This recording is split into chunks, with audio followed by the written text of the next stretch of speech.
Yo, what's up, everyone? Welcome back to another episode of Unfucking Your CX. I am your host. Everyone knows that, and you don't really give a shit. What you're really concerned about is who is coming to the hot seat and what's the topic that they want to unfuck. And so I'm excited to bring Jeff Sheehan to the hot seat. Jeff, welcome to the podcast. Thanks so much, Zach. And by the way, this is the first time I've heard you refer to it as a hot seat. So that's all new information. You never know what's going to come out of my mouth. Nothing's ever planned. It's all organic conversation, but really curious. You and I just look, we met through LinkedIn. You and I have been engaging in different posts, sharing different articles that we've written, and we've really just kind of had some good debates and we've had some good discussions. I'm curious about today's setting. Are we at your favorite coffee shop? Are we at your favorite pub? Are we having it over maybe dinner? We are at my favorite pub in Dublin, Ireland, called Sheehan's Pub. Mm. It's owned by a fellow named Paul Sheehan, who is like a sixth or eighth cousin, twice removed from me. But his father was Jeremiah Francis Sheehan. That's my great grandfather's name, by the way. So it's a wonderful pub. If you're ever in Dublin, Ireland, Sheehan's Pub. It so happens that it's right across the street from the Qualtrics headquarters in Dublin, so it's easy to find. Wow. It's Okay. Very cool. I'll have to go check out your family's pub then.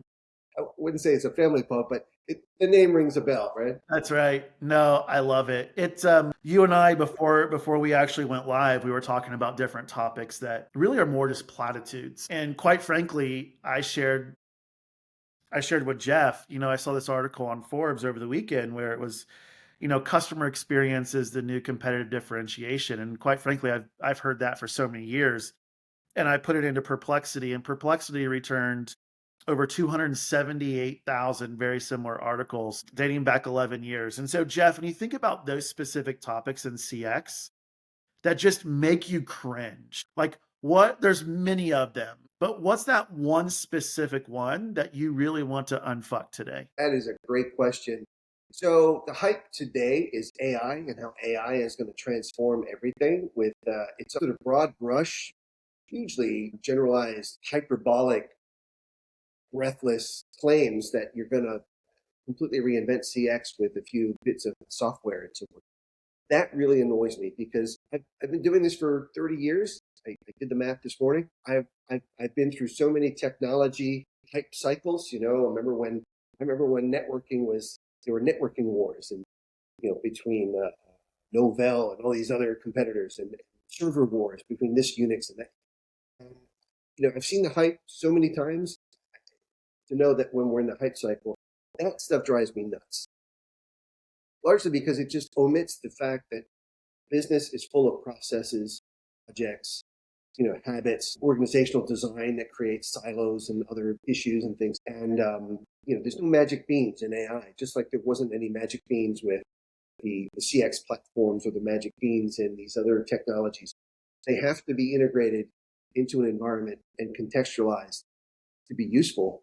And that's not what I'm hearing. I'm hearing that buy these magic beans and your business is easier, faster, smarter, more profitable. So, Yeah, I think you're spot on there. I think AI has just become the new abbreviation for NPS. I remember when I first got into NPS, shit, we should call it NPS.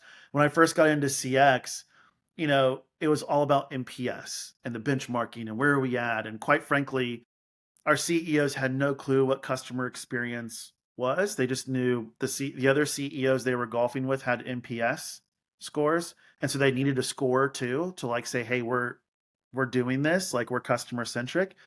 And so I think to your point, we're in that hype cycle, and I think part of the reason why we're in this hype cycle is I do think that there's this look, we're all utilizing AI to an extent to do our jobs, right? Whether you're on ChatGPT, Perplexity, Claude, whatever you're using today. So we are fundamentally starting to use AI, but to your point, you can't just overlay AI onto a business. yeah, it's And true. and I actually attribute this back to SaaS companies, right? If you think about the SaaS companies of customer experience, they essentially built an industry around a discipline, but they'd never moved the discipline forward. That's well And so said. this is what's happening in your hype cycle of SaaS companies are now building this AI industry around business, but they're not essentially helping businesses really fundamentally understand what it's going to take to really apply AI integrated into the business.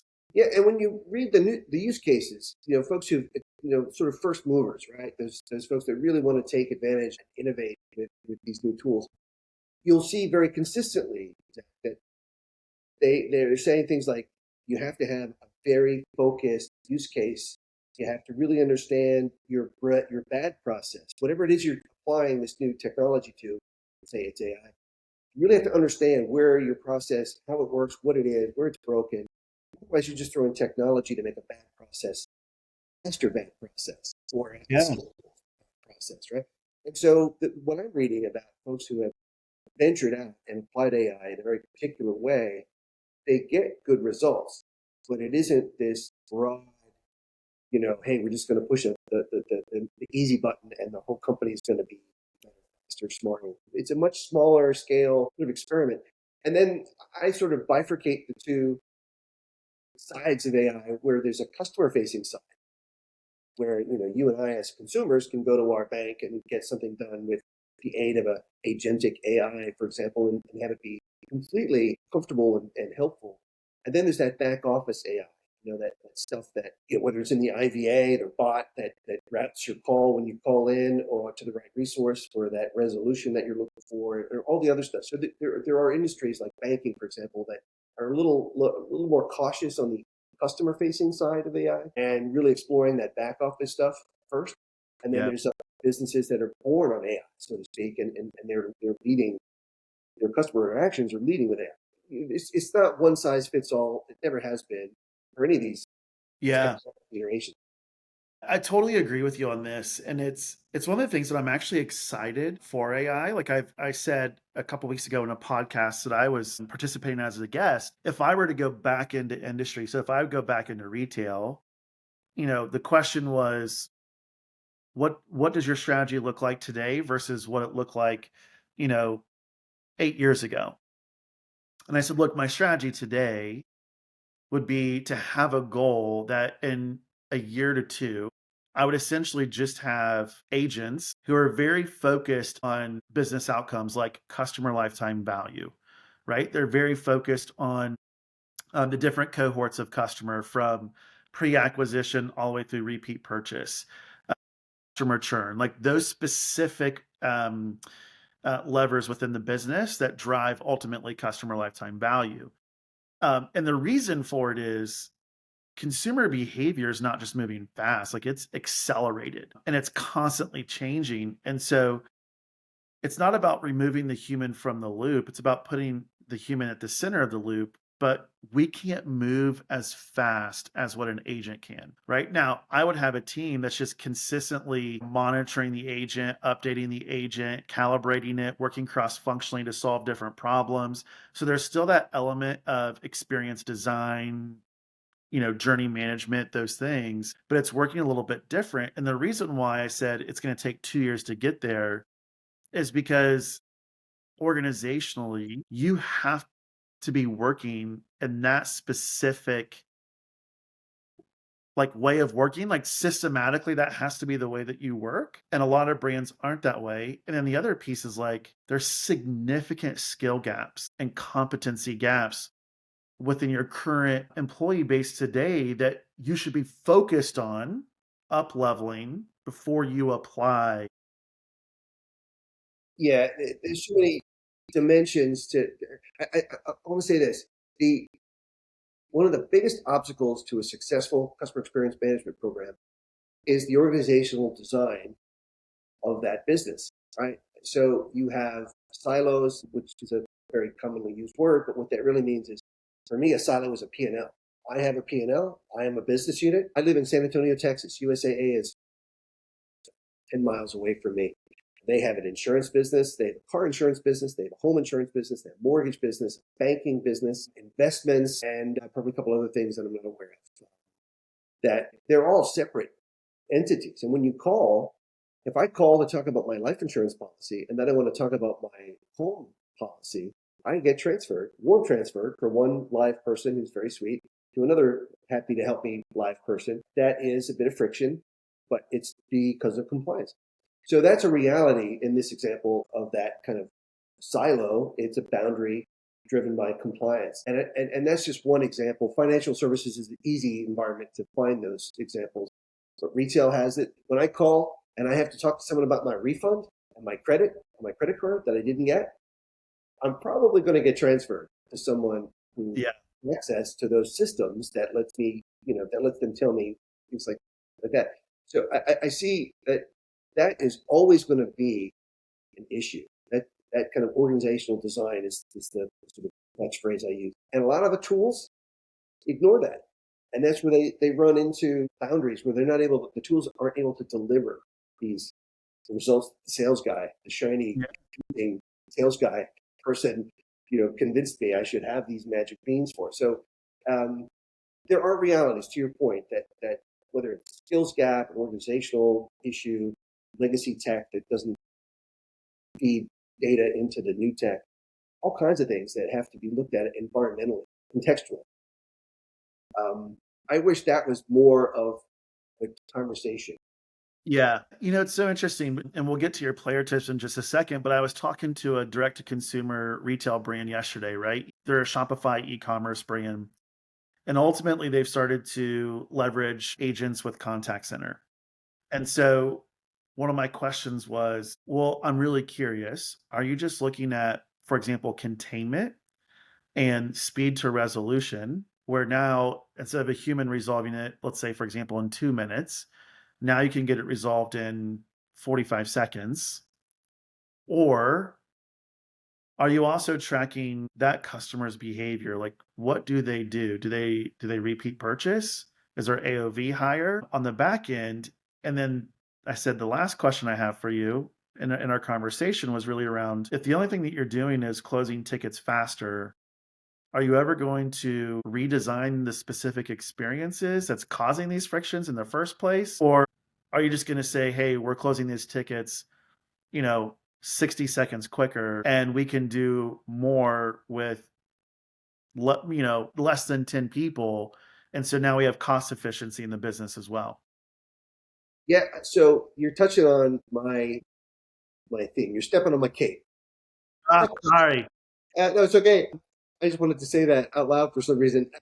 The idea that everyone can employ, and even if it's just an intellectual exercise to begin with, and I think it should be, is to ask yourself the very question is, am I just bailing out my leaky boat faster and more efficiently when I should be looking at where the leaks are and plug those leaks? So the premise that I operate from, I'm a consultant. I work with clients, and this is thinking I bring that's, I think, unique in many cases. But in a lot of other cases, it's not unique. They're on board with this thinking, but it's the how to, it's the gearbox. How do we shift from thinking about it to getting it done in the organization, which I love, that gearbox metaphor. But the idea is challenge the inbound customer calls. Not every call is a good one. And I'll tell you, as a consumer, I'm a grouchy old man. I hate calling. I hate it because I know I'm going to be, I know I'm going to be disrespected. I'm going to wait long and listen to bad music and be told bugger off to the mobile app or the website because we don't want to talk to you, but we love you, right? Believe that because Yep. I'm only going to replay that. That did you know we have this on our website, which is your polite way of saying leave me alone. It's their call deflection bullshit. Absolutely right, and it's just so annoying. And then and then all the other hassle that you go through in various forms in where you call. Instead, like challenge, like why did we get that call? If and one of the things that I do is convert your thinking from using your own reason codes in your context set, qualify or to classify the customer conversation. Is to listen to your customer. They'll tell you why. I'll tell you my intention for calling. I called because my bill is wrong. I called because I haven't seen my return credit on my credit card. What's going on? And if you listen to that enough times, you'll get a list of, it's a finite list. If you listen to 200 calls or 200,000 calls, you come up with the same list Yep. of reasons why customers are calling you. And if you use that as the sort of framework, saying, okay, of this list of intents that customers bother us for, they disrupt their day. to call us, right? They're not calling us to buy stuff in some of those instances. There are. Anyway, you've got a list of intents. Now you can examine, like, oh, I work with a client, a telco client.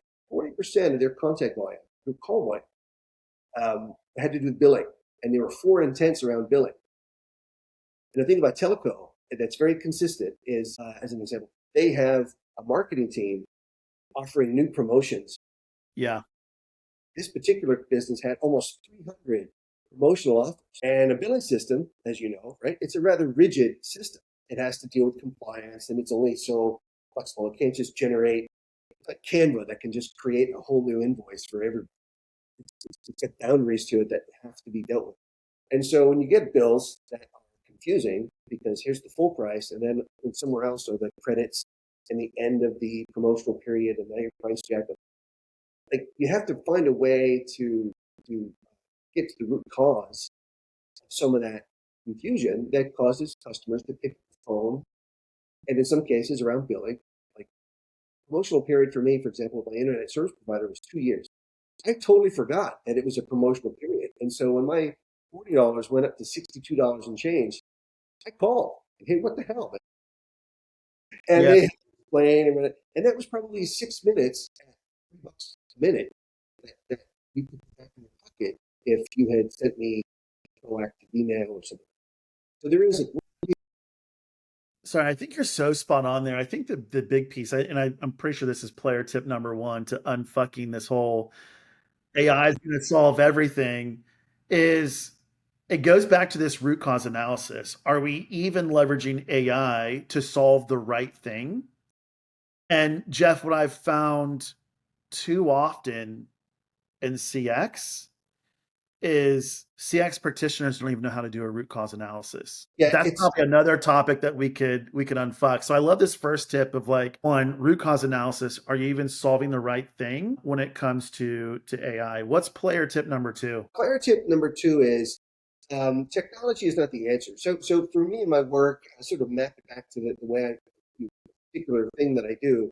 Once we understand the customer's intents, the reasons your customers are calling you, then you have an opportunity to sift through those intents and say, okay, how do we want to handle it? Are those calls should be eliminated? You remember when you had to call somebody to reset your password, and now we don't?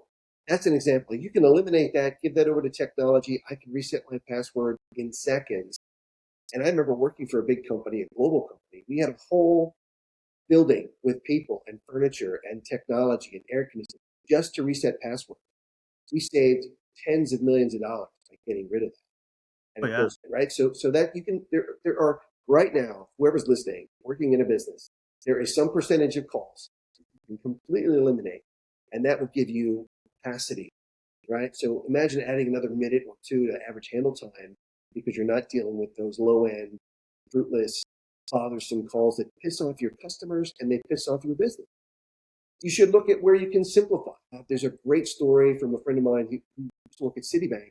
They had 14 questions for a credit card application, and many of those applicants abandoned the process because it was too long. There was no user experience was bad. So his project was to challenge all those questions, to reduce it to 7 questions, doubled their credit card application and issuance, which for a bank, a consumer bank, credit cards and mortgages are very profitable. And then there's this digitize, automate. There are some intents where customers like you and I are more than happy to not talk to people and just kind of figure it out on their own.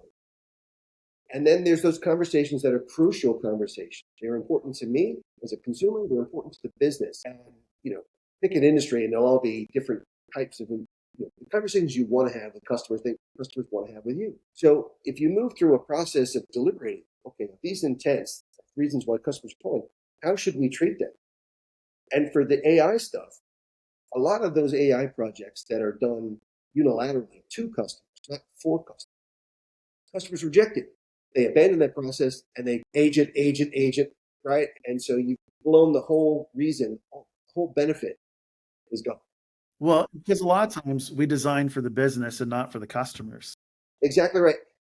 And the process that I advocate and help customers adopt is that it's not mutually exclusive. You can benefit the business while at the same Yeah. time benefit the customer. You just got to do it with the customer first mentality. And the reasons customers are calling you is a great starting point. Yeah. There's so much gold in the call transcripts Absolutely. that you can really redesign so many different processes. Jeff, what's player tip number 3? Player tip number 3, I would say this, and you say it a lot in your Unfuck CX articles, which I love. I laugh every time I say unfuck. As a military guy, it was a very common phrase to use in casual conversation. But to see it in CX is just very amusing to me. But I would say this, the shift of CX from surveys and scores to a business discipline. And I know that you, for example, have this business case template that you put out there, which is great. So to have people think and speak and present themselves in terms that the business people care about. Right? Now, it still has to be fine tuned for your particular audience, right? If you're talking to the CFO about NPS, good luck convincing that person that Yeah. NPS direct correlation to revenue or profit or EBITDA. But I think it's so important what you're saying, right? Is like ultimately if we're gonna layer AI at a problem and we're gonna actually fix P&L leakage, well, ultimately we also have to know if we fix this specific problem or this specific customer friction, what is it worth? And even what's the cost of inaction? What's the cost of not fixing it? Yes. Instead of just throwing AI on top of it and thinking, hey, it's gonna fix it, it's just gonna honestly, it's just gonna create more chaos. And then everyone's gonna say, well, AI doesn't work. Just like they say CX doesn't work. AI will become this new thing that didn't work, not because it doesn't work, it's because brands didn't apply it correctly. Yeah, exactly back to that use case comment I made earlier. And so in the work that I do, I love bringing it back to me, by the way. But using intents, and then we build a quantification table. So you can see, like maybe you have 50 intents Yeah. and 200 reason codes. So now you have 50 intents, and you can quantify the call volume, the cost per call, any downstream costs. Like if you're a telco and you're deploying a truck to go and swap on-premise equipment, that may or may not be under warranty, and all the rest of it, the back office work that has to go on. So now that you have this table of intents and all the other data that says by intent, here's what it costs you. Now you have a reference point to say to the CFO in this example, if we do this, that, and the other, we will reduce call volume by X, and that will save us between this and that. Yep. And we'll be able to measure it using the same methodology and the same tools that we've been listing for the intents. So it's not a fire and forget and hope and pray. I remember somewhere I read hope is not a business plan. Yeah. Well, and that's actually what I'm afraid about AI is everyone's going to invest in it and then they're going to apply it and they're going to hope that it's the miracle to help them solve whatever it is that they're trying to solve, and it's going to end up creating more chaos. Just like, and no offense, but just like the CX platforms like Medallia and Qualtrics, they were the magic beans that were going to be the answer. And I remember working with a business in Ireland where the chief customer officer ticked the box on their performance appraisal or their accomplishments that they purchased. I think it was Qualtrics, and they had a CX program. They didn't have anyone in staff who could use the platform.